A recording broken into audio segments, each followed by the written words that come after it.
सभापती महोदय, घटना 24 तारखेची आहे, 24/5 आणि गुन्हा दाखल त्याच्या पत्नीची फिर्यादीनंतर 11/6ची आहे, बरोबर. 11 जूनची, बरोबर. आता हा मधातला पिरियड, एक PSI, एक पोलीस अधिकारी, आपले सर्वजण गुन्ह्यामध्ये इन्व्हॉल्व असताना तो खरं तर त्या फिर्यादीच्या मिसेसनी गुन्हा दाखल करायच्या आधी पोलिसांनी मोठं तिथं खरं तर चौकशी करून गुन्हा दाखल करणे गरजेचं होतं, परंतु तो इतका कालावधी जाऊ दिला आणि नंतर तिच्या फिर्यादीनंतर गुन्हा दाखल झालेला आहे.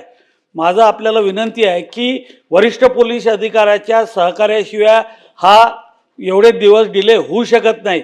म्हणून माझी आपल्याला विनंती आहे की आपण या निमित्तानं तिथले पोलीस अधीक्षक त्यावेळेस जे कोणी असेल ते त्यांनासुद्धा चौकशी केली पाहिजे, त्यांचीसुद्धा इन्क्वायरी केली पाहिजे आणि त्यांनासुद्धा दोषी पकडलं पाहिजे.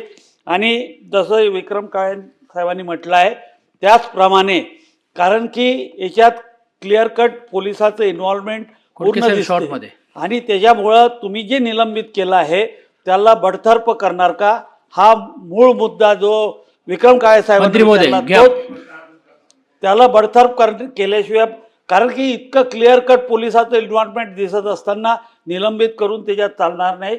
आणि तसंच त्यांच्या कुटुंबियाला आर्थिक मदत आपण जसं बोलले. मंत्री महोदय, सभापती महोदय, मी आपल्याला पहिलेच सांगितलं की शेवटी आता त्याला आपण निलंबित केल्याच आहे, बडतर्फी करू, परंतु सर्व गोष्टी कायद्यामध्ये बसूनच आपल्याला त्या ठिकाणी करावं लागेल. जो या ठिकाणी आपला वैद्यकीय अधिकाऱ्यांचा जो अहवाल आलाय तो दाखवलाय कोरोनरी आर्टरी डिसीजमुळं, असा त्यांनी निष्कर्ष त्या ठिकाणी दिलेला आहे. एक मिनिट, विसेरा रिपोर्ट, आपण विसेराचा रिपोर्ट, त्याचा पोस्टमॉर्टम रिपोर्ट तरी कसा भेटू दिला असेल?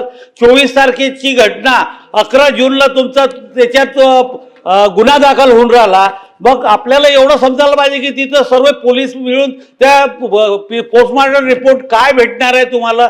जर आता सिद्ध झालेला आहे तर तुम्हाला त्याला बडतर्फ करण्याला काय, जे होईल ते होईल. कोर्टात खोडके साहेब, एक तर पहिले आपल्याला सांगू इच्छितो की ज्या दिवशी घटना घडली त्याच दिवशी गुन्हा त्या ठिकाणी दाखल झालाय, ठीक आहे.